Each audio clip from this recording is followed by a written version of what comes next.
नमस्कार साथियों, आप सभी का फिर से एक बार दत्ता क्लासेज में स्वागत है। साथियों, हम आज बात करेंगे क्वेश्चन नंबर 6 की। हमने 5 तक करा लिए, ठीक है।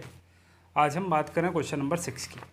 इसमें कह रहा है कि name the type of quadrilateral formed if any by the following points and give reason for your answer. कह रहे हैं कि 4 पॉइंट दिए हुए हैं, तो बताओ कि इनमें से कौन से क्वाड्रिलेटरल वो बना रहे हैं। चारों पॉइंट कई सारे हो सकते हैं भाई, रेक्टेंगल हो सकता है, स्क्वायर हो सकता है, रोम्बस हो सकता है, और पैरेललोग्राम हो सकता है, कुछ भी हो सकता है। तो आपको डिसाइड करना है कि इनमें कौन सा बनेगा। चलो करते हैं पहला क्वेश्चन इसका पहला करते हैं। 4 पॉइंट है, ए बी। चलो 4 पॉइंट ऐसे मान लेता हूँ, मैं छोटा सा बना देता हूँ। मान लो एक ये पॉइंट है, दूसरा ये पॉइंट है, तीसरा ये पॉइंट है और चौथा ये पॉइंट है, ठीक है। इसको हम ए मानेंगे, इसको बी मानेंगे, इसको सी मानेंगे और इसको डी मानेंगे। चारों के कोऑर्डिनेट आपको दे रखे हैं। अब -1, -2 है, ये वाला है 1, 0, ये दिया हुआ है -1, 2 और ये आपको दिया हुआ है -3, 0, ठीक है। अब 4 पॉइंट हैं, हम डिसाइड कैसे करेंगे कि कौन सा हमारा स्क्वायर है, रेक्टेंगल है, पैरेललोग्राम है, कैसे डिसाइड करेंगे। तो आप सभी जानते हो कि इनकी साइड्स निकाल लो। अगर साइड्स इक्वल आ रही हैं, साइड अगर सारी इक्वल आ गई तो या तो वो स्क्वायर बनेगा या तो रोम्बस बनेगा, क्योंकि स्क्वायर की भी चारों साइड इक्वल होती हैं, रोम्बस की भी चारों साइड इक्वल होती हैं।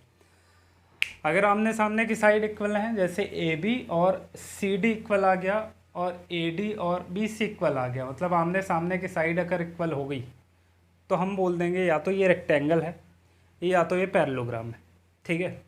तो चलो निकालते हैं, पहले साइड निकालेंगे फिर डिसाइड हो जाएगा। चलो निकालते हैं, पहले हम साइड निकालें। कौन सी? ए बी निकालेंगे। ए बी साइड निकालो।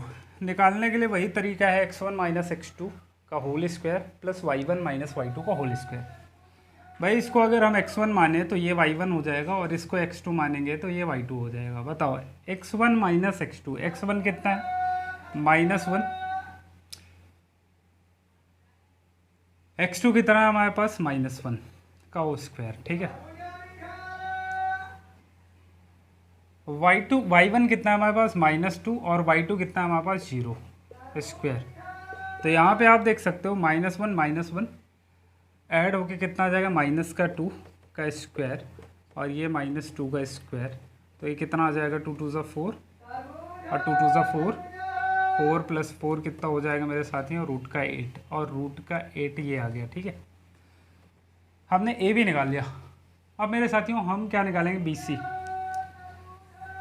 अब हम क्या निकालेंगे? बी सी निकालते हैं। चलो अब इसको x1 मान लेते हैं, इसको y1 और इसको x2 और इसको y2 मान लेते हैं।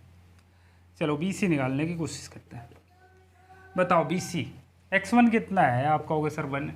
x2 कितना है? आप कहोगे सर -1 है। तो माइनस और -1 करोगे तो माइनस माइनस +1 हो जाएगा स्क्वायर प्लस। ये समझ रहे हो ना भाई? x1 की वैल्यू -1 है, आगे माइनस है, x2 की वैल्यू कितना है? आप कहोगे सर -1। तो ऐसे करेंगे तो -1 माइनस माइनस +1 हो जाएगा, ठीक है। बोलो, सॉरी ये +1 है, sorry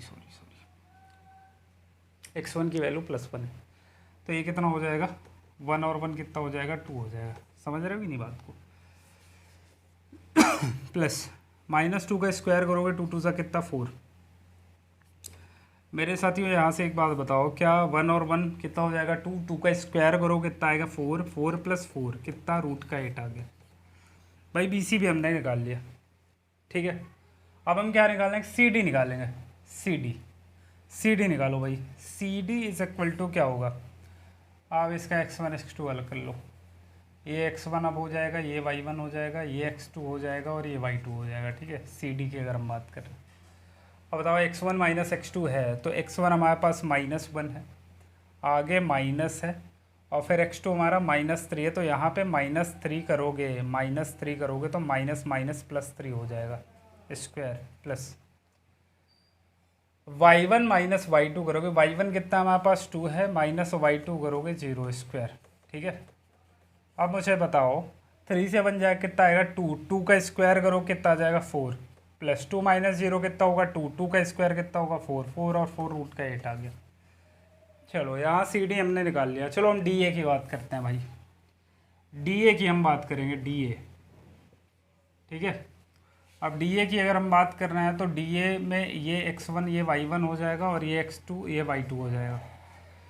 x1 minus x2, x1 हमारे पास कितना है -3 है, माइनस x2 हमारे पास -1 है। अब फिर यहाँ पे -1 रखोगे तो +1 हो जाएगा square, plus y1 minus y2, y1 हमारे पास कितना है भाई 0 है, माइनस y2 हमारे पास कितना है -2, माइनस पहले से है, -2 यहाँ पे रखोगे तो माइनस और माइनस +2 हो जाएगा। बात क्लियर है क्या? आगे कर लो इसको, यहीं पे -3 से बन जाएगा कितना आएगा -2 का स्क्वायर प्लस 0 में 2 ऐड करो कितना आ जाएगा 2, 2 का स्क्वायर कितना आ जाएगा भाई -2 का स्क्वायर कितना होगा मेरे साथियों 4 होगा, और ये 2 का स्क्वायर कितना हो जाएगा 4, 4 और 4 ऐड करोगे रूट का 8 आ गया। चारों साइड्स जो है A B, B C, C D और डी ए ये इक्वल आ गई है भाई। अगर ये चारों साइड इक्वल आ गई तो हम या तो इसको स्क्वायर बोल सकते हैं क्योंकि स्क्वायर की चारों साइड इक्वल होती है, या तो फिर इसको हम रोम्बस भी बोल सकते हैं क्योंकि रोम्बस की भी चारों साइड इक्वल होगी। अब डिसाइड करना है कि सर रोम्बस होगा कि स्क्वायर होगा। उसके लिए क्या काम करो कि इसके डायगोनल्स निकाल लो। डायगोनल्स का मतलब क्या हुआ कि ए से सी की डिस्टेंस निकाल लो और बी से डी की डिस्टेंस निकाल लो। अगर ए सी और बी डी इक्वल आ गए, क्योंकि स्क्वायर के जो डायगोनल्स होते हैं वो इक्वल होते हैं, अगर ए सी और बी डी इक्वल आ गए तब हम कह देंगे भाई ये हमारा स्क्वायर है, ठीक है। कहने का मतलब है कि कंडीशन क्या बनेगी कि ए सी इज इक्वल टू अगर बी डी आ गया तो ये स्क्वायर हो जाएगा, और ए सी और बी डी अगर इक्वल नहीं आया तो फिर ये रोम्बस होगा। जो भी स्पेलिंग होती है अपना देख लेना, स्पेलिंग हमेशा मेरा तंग रही है। चलो भाई डिसाइड करते हैं, चलो सबसे पहले क्या निकालो ए सी निकालो भाई, ए सी हम निकालने चलना है, ठीक है। ए सी इज इक्वल टू क्या हो जाएगा, आप कहोगे सर ए सी निकालना है तो इसको x1 मानो, इसको y1 मानो, इसको x2 मानो और इसको y2 मानो। हाँ चलो इसको हमने x1 माना, इसको y1, इसको x2 y2 मान लिया। फार्मूला क्या है x1 माइनस x2, x1 कितना है -1, माइनस x2 कितना वो भी -1 है, तो -1 रखोगे माइनस और माइनस +1 हो जाएगा square, plus y1 minus y2, y1 हमारे पास कितना है भाई -2 है, माइनस, और y2 हमारे पास कितना है 2 स्क्वायर। फाइनली अगर तुम देखोगे तो कितना आ जाएगा भाई -1 + 1 ये 0 आ गया, 0 का स्क्वायर 0 ही होगा, -2 ऐड हो करके -4 आएगा, -4 का स्क्वायर करोगे, -4 का स्क्वायर करोगे 16 आएगा, 16 से फिर वो 4 बाहर आ जाएगा। तो ए सी तो हमारा 4 आ गया। अब हम निकालेंगे बी डी, बी डी निकालो मेरे साथियों, बी डी नहीं बी डी की अगर हम बात करें तो x1 x2 अब बदल जाएंगे, ये x1 हो जाएगा, ये y1 और ये x2 ये y2। बी डी निकालो, बी डी कितना है भाई x1 माइनस x2, x1 हमारे पास 1 है, माइनस x2 हमारे पास कितना है -3, तो माइनस पहले से था, -3 करोगे तो +3 हो जाएगा square, plus y1 minus y2, y1 हमारे पास 0 है, -0, 0 का स्क्वायर, तो यहाँ पे आप देख सकते हैं 3 और 1 कितना 4, 4 का स्क्वायर, ठीक है। 4 का स्क्वायर करोगे 16 आएगा, और 16 से 4 बाहर आ जाएगा। तो मेरे साथियों ए सी और बी डी हमारा इक्वल है, इसके डायगोनल्स अगर इक्वल आ गए तो ये हमारा क्या हो जाएगा स्क्वायर होगा। तो पहले वाले में हम लिख देंगे कि दिस इज अ स्क्वायर, कारण बिकॉज द डायगोनल्स ऑफ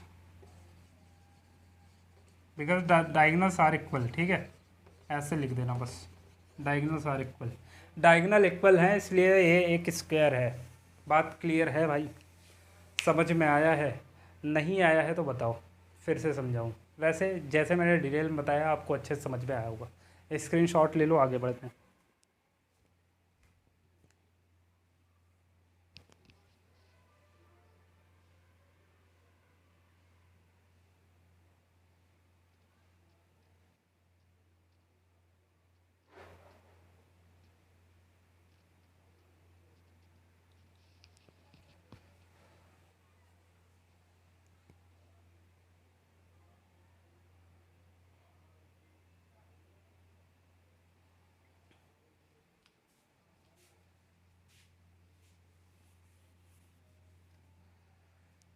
तो मेरे साथियों, ज़्यादा बड़ा वीडियो हो जाना भी कहीं ना कहीं ठीक नहीं होता है। छोटे छोटे वीडियो होंगे, ठीक है। ये क्वेश्चन काफ़ी बड़े हैं, तो एक एक क्वेश्चन को बढ़िया से समझोगे तो ज़्यादा ठीक है। आज एक ही क्वेश्चन कराता हूँ इसका, नेक्स्ट डे दूसरा क्वेश्चन होगा, तीसरा होगा, ठीक है। क्योंकि बड़े क्वेश्चन हैं और ज़्यादा जल्दीबाजी करना ठीक नहीं होता है। और तो आज के लिए इतना ही रखते हैं। एक चीज़ और साथियों, बहुत बच्चों की क्वेरी होती है कि सर हम कैसे प्रिपरेशन करें, कैसे तैयारी करें, कैसे हम बहुत अच्छी तैयारी कर सकते हैं अपने बोर्ड की। तो मैं यही कहूँगा, क्योंकि देखो सिलेबस तो बड़ा है, वो तो सभी जानते हैं कि सिलेबस बड़ा है। और पढ़ने का तरीका मेरा जो था, मैंने जैसे तैयारी की थी या जो भी मैं बच्चों को बताता हूँ, तो तरीका यही है कि एक टारगेट बनाना होता है डेली का। जैसे डेली का एक टारगेट कैसे है, जैसे मान के चलो आप फिज़िक्स पढ़ रहे हो, तो फिज़िक्स का एक टारगेट बनाओ कि आज की डेट में, आज के दिन फिज़िक्स का ये चैप्टर मुझे पूरा कंप्लीट करना है। उसके लिए चाहे जितना टाइम लगेगा, ठीक है। तो जब ये आप टारगेट बना के पढ़ोगे तो चीज़ें काफ़ी आसान हो जाती हैं। अब जब आपका टारगेट नहीं रहता है तो आप कुछ भी उठा के पढ़ने लग जाते हो, ठीक है। फिर कुछ देर मैथ लगाते, फिर आपको लगता है मज़ा नहीं आ रहा, फिर केमिस्ट्री उठाया, फिज़िक्स उठाया, बायो, इंग्लिश, हिंदी। तो इससे क्या होता है, हौच पौच हो जाता है पूरा, ठीक है। आपको कुछ हासिल नहीं हो पाता है। तो मेरा यही तरीका है कि डेली का एक टारगेट बनाओ। टारगेट कैसे बनाओ, ज़्यादा लंबा टारगेट नहीं, उतना ही टारगेट बनाओ जितना तुम पा सकते हो, ठीक है। जैसे टारगेट ऐसे बनाओ कि मान के चलो चैप्टर 1 आज पूरा कंप्लीट करना है मैथ का, एक्सरसाइज 1.1 जो भी है। दूसरे दिन का टारगेट बनाओ कि एक्सरसाइज ये कंप्लीट करना है पूरा। ज़्यादा बड़े टारगेट नहीं, उतना ही टारगेट बनाओ जितना तुम अचीव मतलब कर सकते हो, ठीक है। तो टारगेट वाइज अगर पढ़ोगे, देखो होता क्या है, बच्चे टाइम टेबल बना लेते हैं। टाइम टेबल बना लिया कि सुबह 4 बजे उठेंगे, रटना शुरू कर देंगे, उसके बाद खाना खाएंगे, नहाएंगे, धोएंगे, स्कूल जाएंगे, फिर स्कूल आते ही बैग फेंकेंगे, पढ़ने बैठ जाएंगे, 2 घंटे पढ़े, फिर चले जाएंगे खेलने। ये सब कोई आज तक दुनिया का फॉलो नहीं कर पाया इस, ठीक है। ये सब बेकार की बातें। टाइम टेबल से कोई नहीं पढ़ पाया, इतना बड़ा टॉपर भी होगा वो टाइम टेबल से कभी पढ़ ही नहीं पाया, ठीक है। पढ़ाई का तरीका यही है कि एक टारगेट बनाओ, बस डेली का टारगेट। चाहे तुम एक साथ कई सब्जेक्ट ले सकते हो, चाहे एक ही सब्जेक्ट का टारगेट बनाओ, ठीक है। वो तुम्हारे ऊपर है, तुम कैसे उसको डील करते हो। तो टारगेट वाइज पढ़ना, ठीक है। तो मेरे साथियों, आज के लिए इतना ही रखते हैं, बाकी मिलते हैं नेक्स्ट वीडियो में। तब तक के लिए थैंक यू सो मच, धन्यवाद। जय हिंद, जय भारत। और आज का आपका टारगेट क्या है, अगर आप देख रहे हैं वीडियो को तो कमेंट करके ज़रूर बताएं कि आज का आपका टारगेट कितना है, क्या है, ठीक है। मिलते हैं नेक्स्ट वीडियो में, थैंक यू।